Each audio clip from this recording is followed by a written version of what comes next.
Buenas tardes, una vez más estamos por acá dándole muchísimas gracias a Dios que nos ha permitido un día más estar aquí en la tierra. Señores, yo le voy a pedir a ustedes que me acompañen a hacer un desglose de la Biblia libro por libro. Este desglose de la Biblia nos va a traer mucha ayuda. Quiero que se incluyan algunos cristianos, que este desglose es muy importante para nosotros los cristianos, que necesitamos cada día más concentrarnos más en lo que es el conocimiento de la palabra de Dios, porque es nuestro instrumento para, cuando hay situaciones, echar mano y solucionar nuestros problemas sin tener que recurrir a situaciones habilidosas que recurríamos antes para conocer nuestras solucionar nuestros problemas. Señores, se trata de los libros enteros de la Biblia, pero yo quiero comenzar con el libro de Jueces para que ustedes se nutran un poco de lo que es verdaderamente este libro, para que entonces de ahí entonces sigamos hasta Apocalipsis, para que entonces tengan ya un extracto de lo que es la Biblia, desde Jueces hasta Apocalipsis. Entonces venimos nuevamente y comenzamos en Génesis. Parece un poco raro porque deberíamos empezar por Génesis, pero vamos a hacerlo así para que vamos entrando en lo que es un fundamento formal en las historias de la Biblia, tanto abstracta como histórica.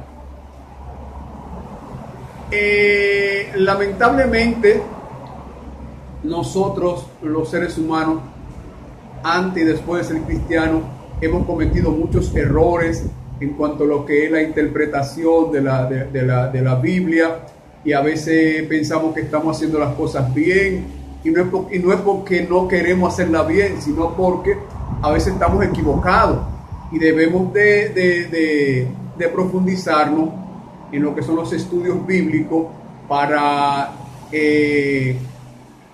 conocer el reino de los cielos. Yo les exhorto, señores, que entremos a este desglose bíblico, y ya en los comentarios ustedes pueden ir dando sus opiniones para que avancemos en lo que es este estudio de la Biblia. Intégrese, por favor, que nos va a ayudar mucho, tanto a ustedes como a mí. Dijimos que vamos a empezar en el libro de Jueces. Quiero empezar el libro de Jueces porque el libro de Jueces es el libro que denota las grandes derrotas de Israel como pueblo, y también nos identifica a nosotros nuestras grandes derrotas o nuestros grandes errores también como cristianos. Empezamos en el libro de Génesis. Apenas hay un libro en la Biblia que se puede comparar con el de Jueces en lo que se refiere a su colorido y a su trama. Nos da un sobresalto cuando leemos acerca de cómo el juez fue a visitar al rey en su palacio de verano y le insertó su puñal entre la quinta y la sexta costilla, de modo que la grasa se cerró alrededor de él y no se lo pudo sacar. Sentimos escalofrío cuando Jael tomó una estaca de la tienda y se la metió a Sisara por las sienes, dejándole clavado al suelo. Y el lector se preocupará con Gedeón cuando Dios reduce su ejército de 32,000 a 300 y le envía a la batalla. Al continuar leyendo el libro, verá usted como la terrible profecía del huérfano Jotán se cumple por medio de la obra extraña, maravillosa de Dios. Amén. Glorificados en nombre de Dios. Contra Abimelech. El juez falso, tal vez sienta usted que el corazón le da un vuelco juntamente con el mío al leer que la hija de Jeté viene para encontrarse con él, que regresaba de la batalla, y este recuerda el voto que había hecho de que la primera persona con la que se encontrara al volver a casa, Dios santo,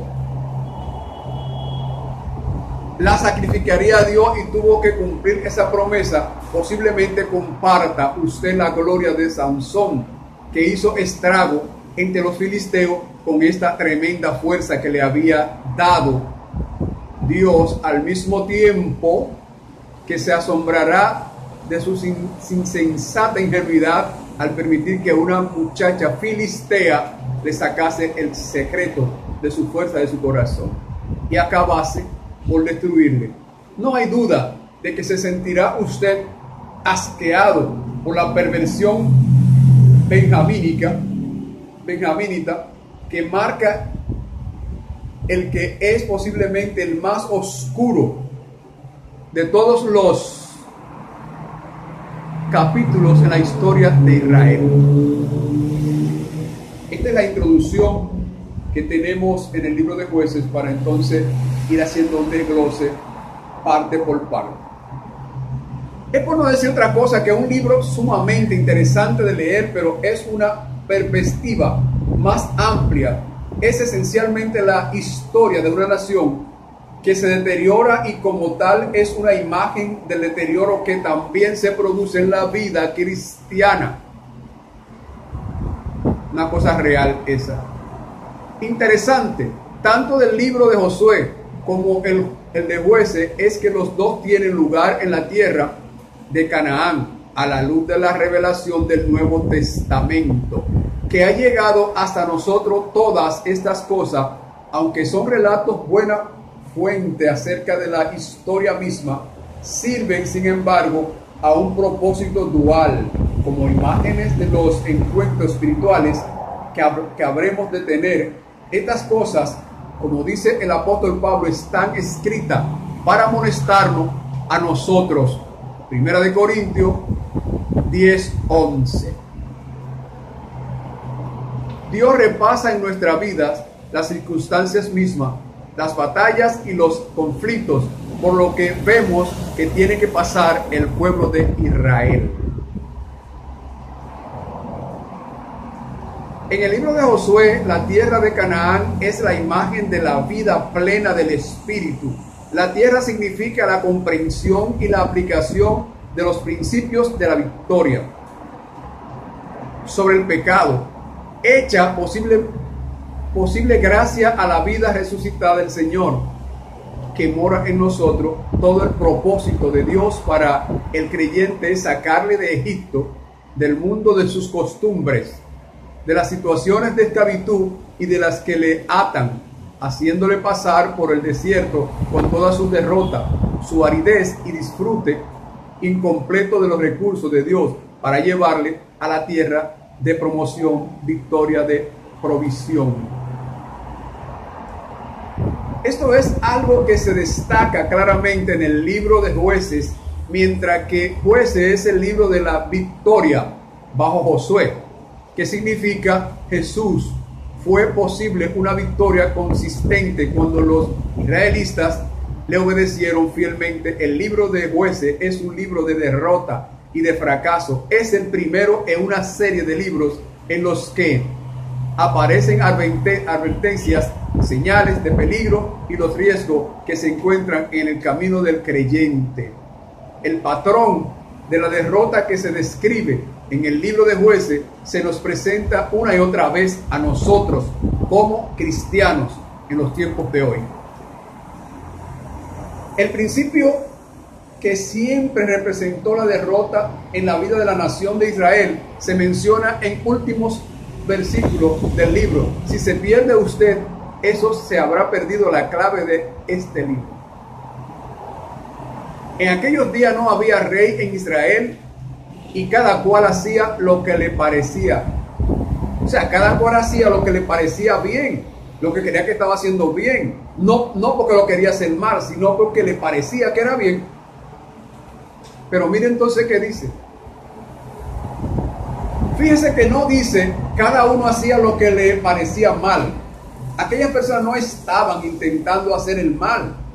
No eran esencialmente personas rebeldes que se hubiesen propuesto impedir que se hiciese la voluntad de Dios en sus vidas. La causa repetida del riesgo en este libro de Jueces puede expresarse sencillamente de este modo. Estaban siempre cometiendo desatino relacionado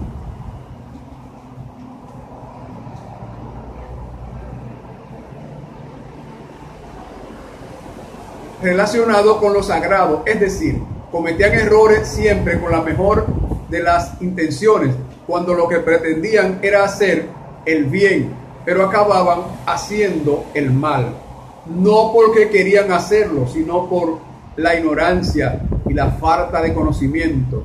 Por eso es importante que nosotros como cristianos nos esforcemos cada día para atraer el conocimiento hacia nosotros. Puedo decir que no hay situación que suceda con más frecuencia en mis sensaciones como consejero que esta. He oído muchas veces a la gente decir: no sé lo que salió mal, mi intención era hacerlo bien e hice lo que creí mejor, pero parece como si todo me hubiera salido mal. Ese era el problema del pueblo de Israel en el libro de Jueces. Como dice el versículo, no había una autoridad objetiva en sus vidas. En aquellos días, denme un momentito y disculpen.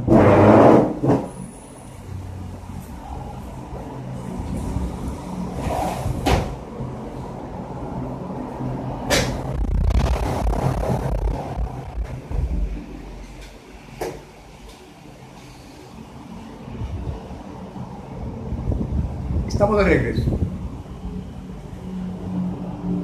Parece como si todo me hubiera salido mal. Repetimos. Ese era el problema del pueblo de Israel en el libro de Jueces. Como dice el versículo, no había una autoridad efectiva en sus vidas en aquellos días. No había rey en Israel. Bueno, de hecho, sí que tenían rey.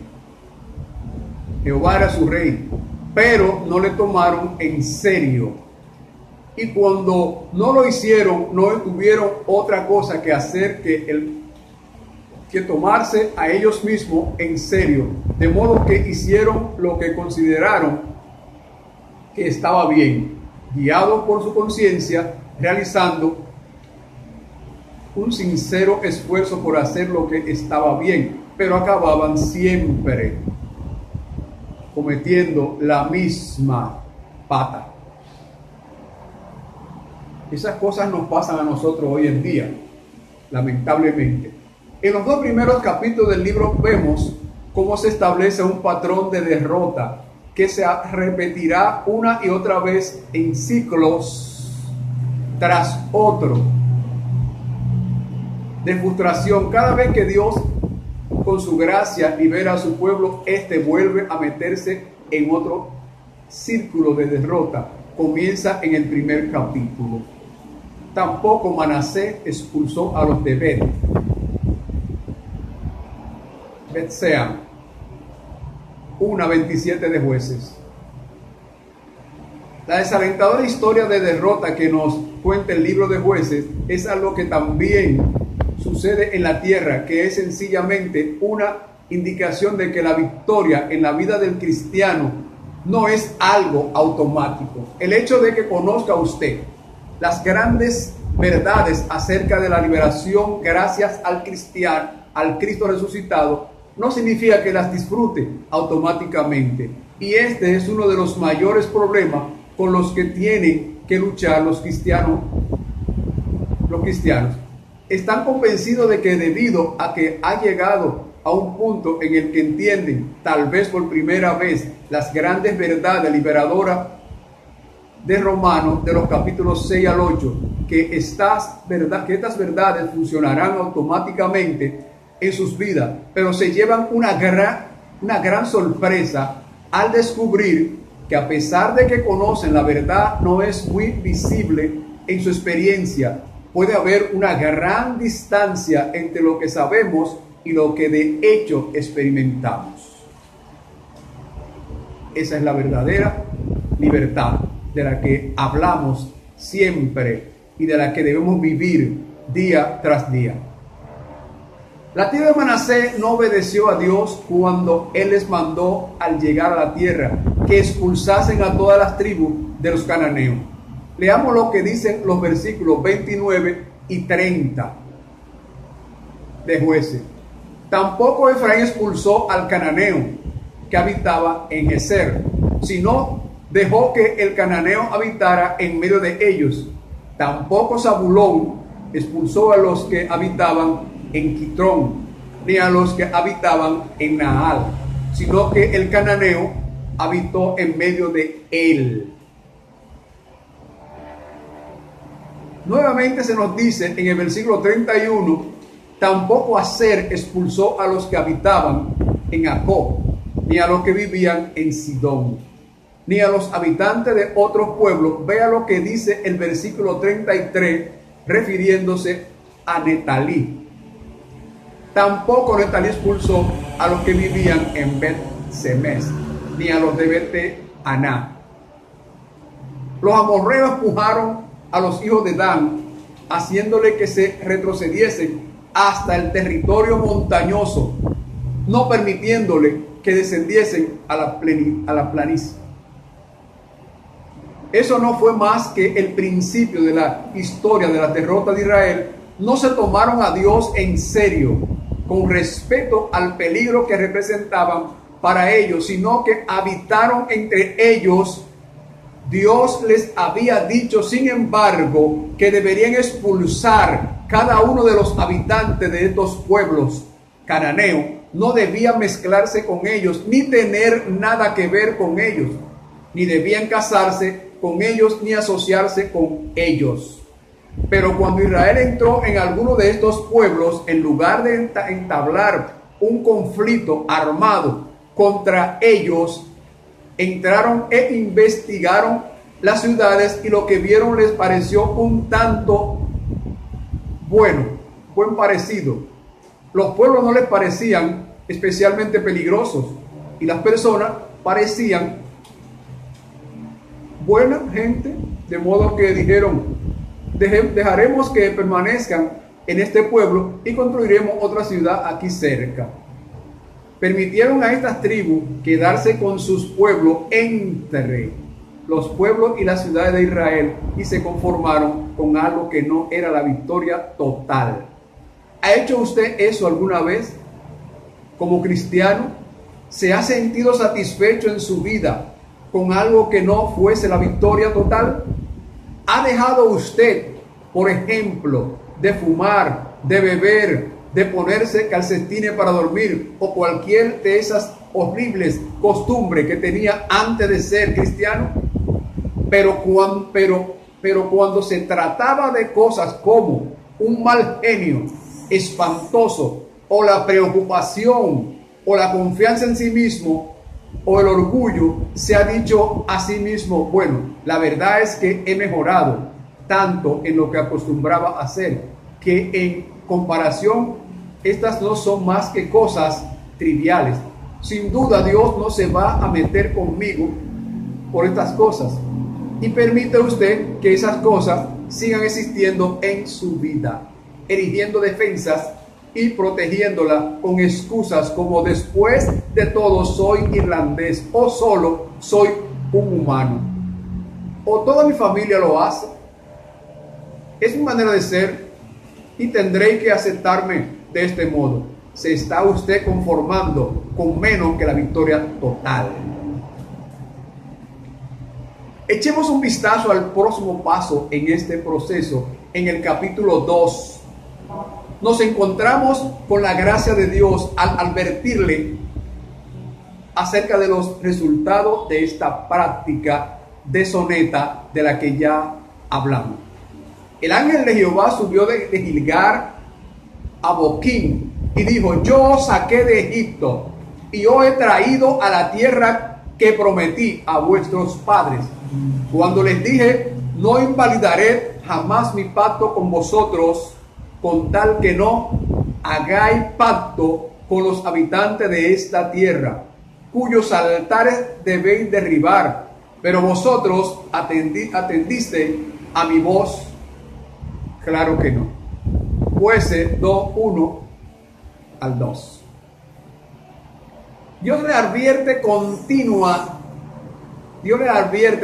diciendo: ¿por qué habéis hecho esto? Por tanto yo también digo: no los echaré de delante de vosotros, sino que os serán azote para nuestros costados, y sus dioses os serán tropezadero. Jueces 2:2b al 3. ¿Y qué hizo Israel? Como hacemos nosotros hoy en día también como cristianos. Después los hijos de Israel hicieron lo malo ante los ojos de Jehová y sirvieron a los Baales. Dejaron a Jehová, el Dios de su padre, que los había sacado de la tierra de Egipto, y se fueron tras otros dioses, los dioses de los pueblos que estaban en sus alrededores, y lo adoraron, y provocando la ira de Jehová. Jueces 2:11-12. El próximo paso fue la idolatría, practicada abiertamente. Los Baales y Astartes eran los dioses de la tribu de Canaán, y Baal era un dios hembra. Eran dioses de la fertilidad, y casi podemos ver con qué facilidad se produjo esta idolatría. No era la intención de los israelitas caer en ella, pues sabían que Dios le habría mandado que no se inclinasen ante ningún ídolo. Sabían los 10 mandamientos y no era su intención dejarse atrapar de ese modo. Era su intención, pero ¿qué pasó? Habían sido granjeros en Egipto, donde la irrigación era un medio para regar la tierra, de manera que no estaban acostumbrados a la labranza en tierras áridas. ¿Qué significa esto?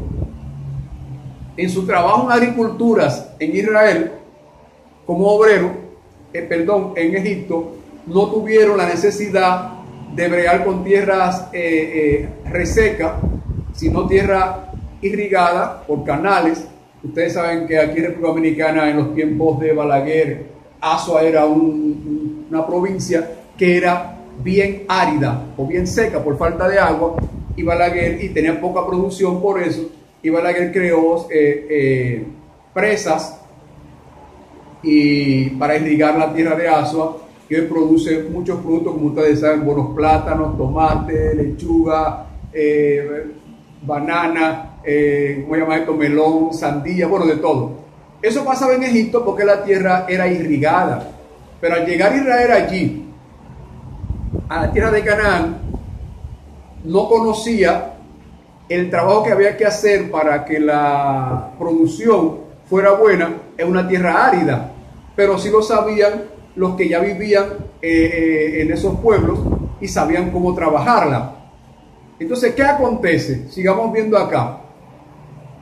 No sabían de qué manera cosechar ni qué hacer cuando salió la primera cosecha que ellos sembraron. En la primavera resultó de calidad inferior y dispersa, pero contratando con la suya, los cananeos obtuvieron una maravillosa cosecha de grano. Los israelitas les preguntaron: ¿qué es lo que haces? ¿Cuál es vuestro secreto? A lo que ellos les contestaron: es muy sencillo. Tenemos ciertos dioses de la fertilidad y le ofrecemos sacrificio y ellos bendicen nuestra cosecha. Si esperáis obtener una cosecha abundante en esta tierra, tendréis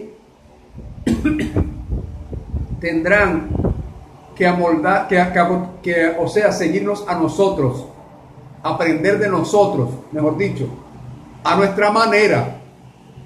¿Ven cómo dijeron ellos? A nuestra manera de hacer las cosas. ¿Se ha sentido usted alguna vez presionado de este modo? ¿Le dice alguna vez usted a alguien, si quiere usted avanzar en esta compañía, tendrá usted que dejar de lado algunas de sus ideas religiosas? Tendrá usted que acabar haciendo las cosas como las hacemos nosotros? De modo que los israelitas cedieron. En nuestra vida cristiana, como explica claramente aquí, nos pasan estas cosas. A veces no buscamos en Dios el conocimiento que necesitamos ante una situación y vemos que al que no es cristiano le va mejor que nosotros y dejamos la consulta a Dios y vamos y consultamos al no cristiano para que nos dé una idea cómo hacer las cosas. Y ven ustedes la respuesta que le dieron, que tendrán que acogernos a nosotros y hacerlo a nuestra manera. ¿Cuál es la manera de ello?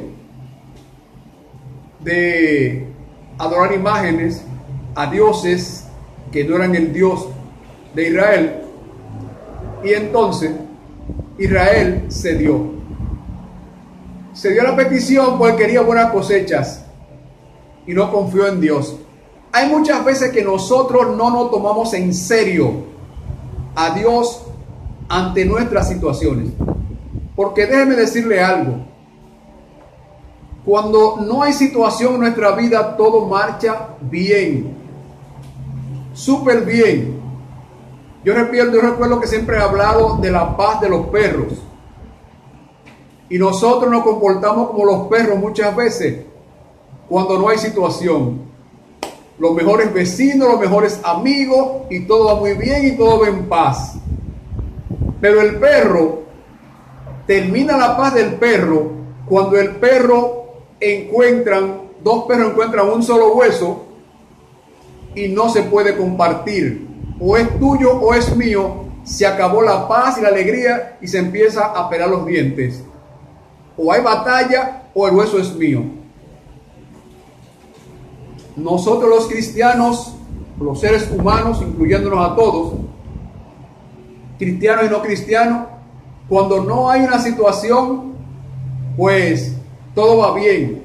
Pero cuando hay una situación, inmediatamente recurrimos a lo que sea para salir a flote. Israel no tuvo una buena cosecha, muy contrario a los cananeos, que fue una cosecha abundante y buena. Eso le provocó a ellos la envidia y no confiaron en Dios. Y dice la palabra de Dios claramente: no tengas envidia de la abundancia del impío, sino espera en Jehová tu Dios. Seguimos como es natural, juntamente con este consejo. Los cananeos les enseñaron cómo plantar sus cosechas, cómo fertilizar la tierra y otras cosas, de modo que a la primavera siguiente, ¿cómo no? Después de haberse inclinado ante los dioses de los cananeos, se encontraron con una cosecha estupenda. Los israelitas dijeron: debe de haber cierta verdad en cuanto al tema de la fertilidad. Más vale que adoremos a estos dioses después de todo. Así que abandonaron al Dios de Israel y se inclinaron ante los Baales y los Astares, de lo que no ha quedado constancia escrita. Aquí es de que estos eran dioses de la sexualidad y que el adorarlo implicaba no solamente inclinarse ante aquellos ídolos bobos que ni podían hablar, ni hacer nada, ni pensar, sino que los israelitas tuvieron que participar en costumbres malignas y desagradables. Gradualmente fueron dejándose arrastrar por la idolatría. Hoy en día, señores, nosotros los cristianos Si nuestra cosecha no va bien y vemos las cosechas de la gente del mundo que crece, inmediatamente nos inclinamos a buscar el secreto de ellos para también nosotros crecer en nuestra abundante cosecha. Hoy en día se predica el evangelio de la abundancia. Aquel pueblo no tenía abundancia y tenía que esperar en Dios para entonces aprender los secretos de cómo labrar esa tierra, pero no esperó ni confió en Dios, sino que se fue tras los secretos de aquello y se humilló, y se esclavizó ante ellos para obtener el secreto. ¿Cuántas personas hoy no han buscado los secretos del mundo para llevarlo a sus iglesias y desarrollar sus iglesias abundantemente y encontrar la riqueza rápidamente? Qué lamentable eso. Seguimos acá. El próximo paso es el ciclo de la gracia de Dios. El modelo completo es el de la terrible locura que comete el hombre al desobedecer a la palabra de sencillez de Dios, que en su maravillosa gracia lo que hace es poner un tropiezo tras otro ante este pueblo con la intención de alertarle a lo que está sucediendo. En el capítulo 2 leemos cómo Dios trató la desobediencia de ellos. Dejaron a Jehová y adoraron a Baal y a Astarot. Se encendió contra Israel el furor de Jehová, quien los entregó en mano de saqueadores, que lo despojaron y lo vendió en mano de sus enemigos, alrededor a los cuales no pudieron ya hacerle frente. Por donde quiera que salían, la mano de Jehová estaba contra ellos, para mal, como Jehová había dicho y se lo había jurado, y se vieron en una gran aflicción. Jueces 2:13 hasta el 15.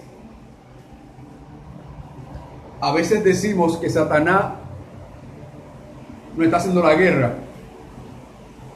No es Satanás no haciendo la guerra. Es que el furor de Dios se ha desatado en contra de nosotros por no obedecer ni tener a Dios como el centro de nuestra vida. Y entonces el furor de Dios nos pone en manos de nuestros enemigos y caemos ante ellos avergonzados. Y decimos que Satanás no está haciendo la guerra. La guerra no la hicimos nosotros mismos, por desobediente, por falta de respeto a lo establecido por Dios. ¿Ha tenido usted alguna vez la mano del Señor en su contra? Bueno, yo sí la he tenido en mi contra. Y sufrí bastante y pasé bastantes cosas cuando la mano de Dios se puso en mi contra. ¿Ha sentido alguna vez que Él estaba en su contra en todo lo que hacía? ¿Usted? Claro que sí. A nosotros los delincuentes siempre tenemos la mano de Dios mientras estamos la delincuencia en contra de nosotros. Y cuando subimos como la espuma que tenemos todo, de repente lo perdemos todo y tenemos que empezar de cero otra vez. Y caemos humillados ante nuestros enemigos siempre. Y paramos en la cárcel, en los hospitales y muchos al cementerio, sin poder levantarse, ni tener la oportunidad que tenemos nosotros hoy. Él estaba en su contra en todo lo que hacía usted. Lo que usted consideraba que estaba haciendo de corazón y con sinceridad era tan contrario a lo que Él había dicho, que debido a que usted no había tomado a Dios en serio, descubrió usted que su mano estaba en contra de usted. Eso fue precisamente lo que descubrió Israel, porque nada parecía salirle bien. Se encontraron esclavizados y se permitió que una tras otras les fuesen gobernando todas las tribus que tenían, a su alrededor. Estas tribus vinieron y convirtieron a los israelitas en esclavos, sometiéndolos a servidumbre y a esclavitud año tras año, de manera dolorosa. Pero la gracia de Dios se manifiesta de nuevo, liberándole. Como decíamos más adelante, o más antes de ahora, esas cosas que usted, así como Israel dejó esas naciones en medio de su tierra y no cumplió lo que dijo Dios, esas cosas le pasaron a Israel por eso. Pero en el ámbito cristiano, hoy en día que vivimos, esas cosas que nosotros teníamos antes de venir a Cristo, y se nos dio orden que teníamos que sacarla de nosotros, apartarla de nuestro cuerpo, que es el templo de Dios, nosotros, por cobardía, por cansancio o por complicidad, la dejamos ahí.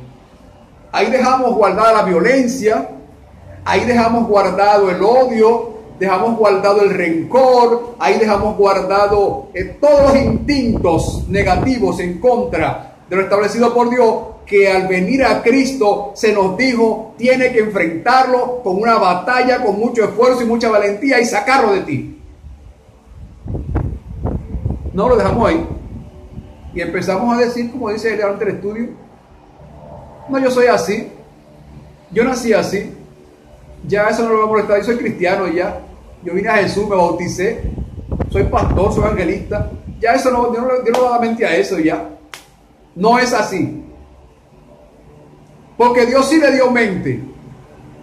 Y Dios sí se enfureció cuando vio que el pueblo de Israel no sacó a las naciones, a los cananeos, a los amorreos y a todas las personas que habían ahí, que Dios tenía que sacarlo y echarlo fuera para poder vivir en paz en esa tierra. Y para usted alcanzar lo de los cielos y vivir en paz y eternamente en los cielos, tiene también que echar de su lado todo lo que Dios le dijo a usted que echara cuando vino a Jesucristo.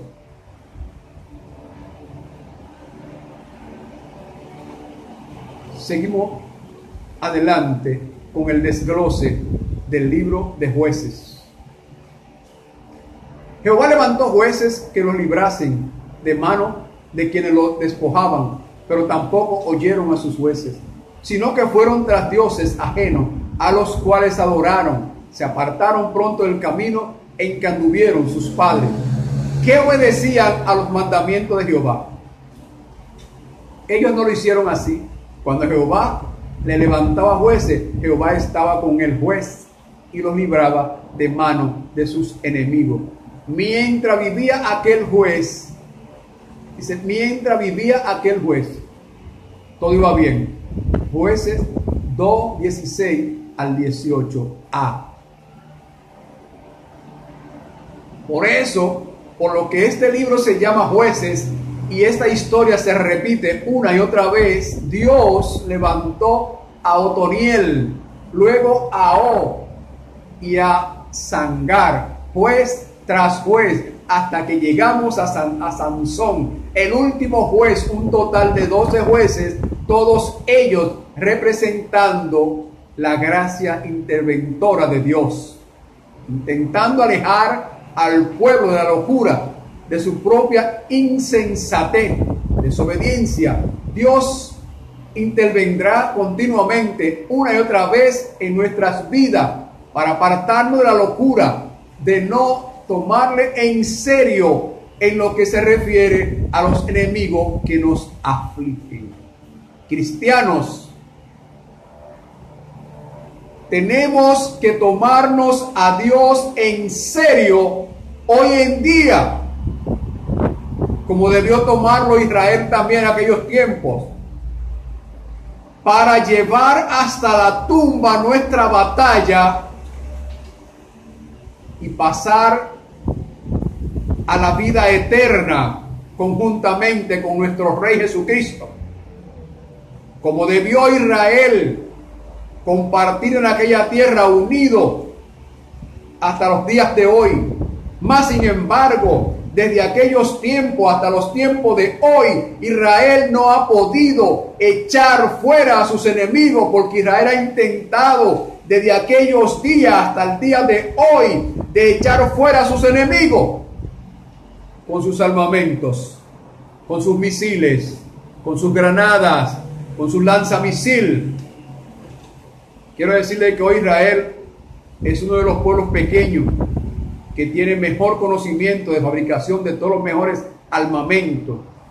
Y por eso potencias como Estados Unidos no se desvinculan de Israel. Pero ¿de qué sirve eso? No sirve de nada. ¿Como de qué nos sirve a nosotros aprender muchísimos secretos del mundo para obtener la abundancia terrenal si lamentablemente el día que nos toque ir a la tierra prometida no vamos a poder entrar?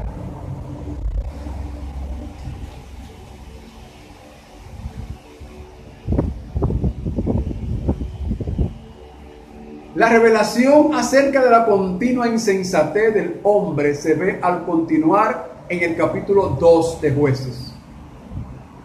Pero acontecía que al morir el juez, ellos volvían a corromperse, más aún que sus padres, siguiendo a dioses ajenos para servirle e inclinándose delante de ellos, no se apartaban de sus obras ni de sus obstinados caminos. Jueces 2:19.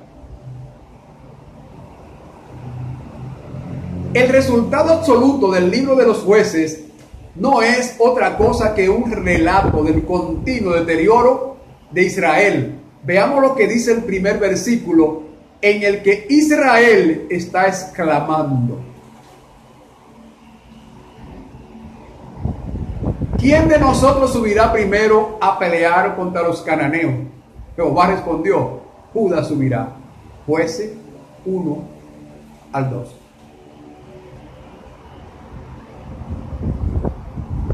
Estaban diciendo: Señor, estamos aquí para pelear contra estos enemigos y queremos que tú nos digas quién debe ser el primer en enfrentarse con ellos. En el último capítulo del libro hacen exactamente la misma pregunta, bajo circunstancias también exactamente iguales, solo que en esta ocasión los enemigos ya no son los cananeos, sino su propia gente, la tribu de Benjamín. Qué pena, qué tristeza, como en las iglesias hoy en día, como en las comunidades cristianas hoy en día, se apartan de la guerra de su enemigo y se enfrentan ellos unos con otros por la falta de respeto y la falta de haber tomado a Dios en serio en lo que es el vivir su vida cristiana aquí en la tierra. Luego se levantaron los hijos de Israel subiendo a la casa de Dios y consultaron a Dios diciendo: ¿quién subirá de nosotros el primero en la guerra contra los hijos de Benjamín? Y Jehová respondió: Judá será el primero. Qué pena, señores. Qué pena, señores, que hoy en día, así como Israel se peleó entre ellos mismos sin ninguna necesidad por el incumplimiento de tomar a Dios en serio, hoy en día también nosotros, las personas que hemos cogido el camino de Dios, mantenemos una guerra, una división unos en contra de otros, y lamentablemente nos enfrentamos y nos vamos a la guerra unos con otros, intercedemos uno con otro en contra del otro para que el otro le vaya mal y para que Dios no oiga al otro, cuando nuestra intercesión verdadera debe ser unido como ejército unánime y enfrentar al enemigo y arrebatarle las almas al enemigo de las garras. Seguimos. Esta es la señal del deterioro del pueblo que había estado luchando contra sus enemigos, que también eran los enemigos de Dios, y que ahora batalla contra sí mismo, cosa que sucede con harta frecuencia en la experiencia cristiana. Al ir leyendo este libro, se dará usted cuenta de que en cada ciclo el modelo exactamente es el mismo, haciendo que caigan cada vez más bajo, hasta por fin aparecen en el oscuro y repugnante episodio que describen los dos últimos capítulos, la perversión de los hijos de Benjamín. Si toma usted este libro y lo coloca al lado del primer capítulo de Romanos, se encontrará con que sigue exactamente el mismo modelo, comenzando por la idolatría. Pablo dice, porque lo que de Dios se conoce, le es manifiesto, porque lo que de Dios se conoce le es manifiesto, pues Dios se lo manifestó. No tenían excusa, pero ¿qué hicieron? Pretendieron ser sabios, se hicieron necios y cambiaron la gloria del Dios incorruptible por imágenes de hombre corruptible, de aves, de cuadrúpedos y de reptiles. Romanos 1:19 al 23. Es decir, por la idolatría entonces se encontrará usted con que se alejaron de Dios de tal manera que, como se dice, Dios se dio por vencido respecto a ello. Se menciona entre ocasiones que se entregaron a sus costumbres licenciosas hasta que aprendieron a practicar la perversión entre ellos mismos, llegando al nivel más bajo de la locura humana.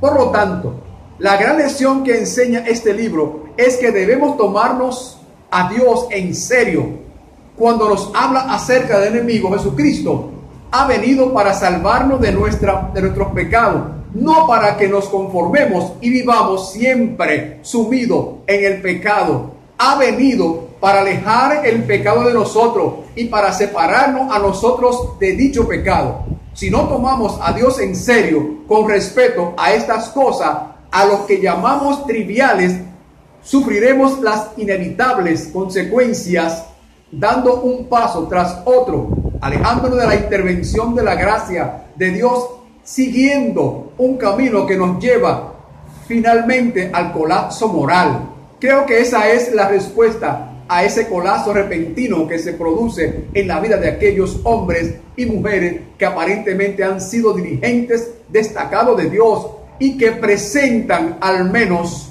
exteriormente, una apariencia justa y feliz, que causa la impresión de que su vida espiritual es fuerte, y de repente leemos que se ha producido algún terrible colapso moral en su vida.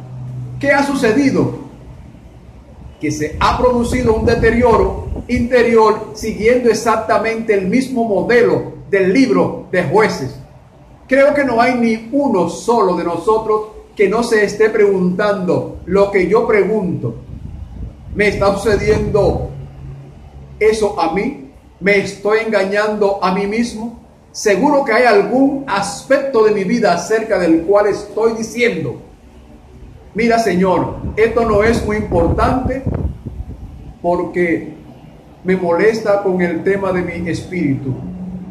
Impaciencia por no perdonar a alguien, o por mi tendencia de meditar en cosas lascivas.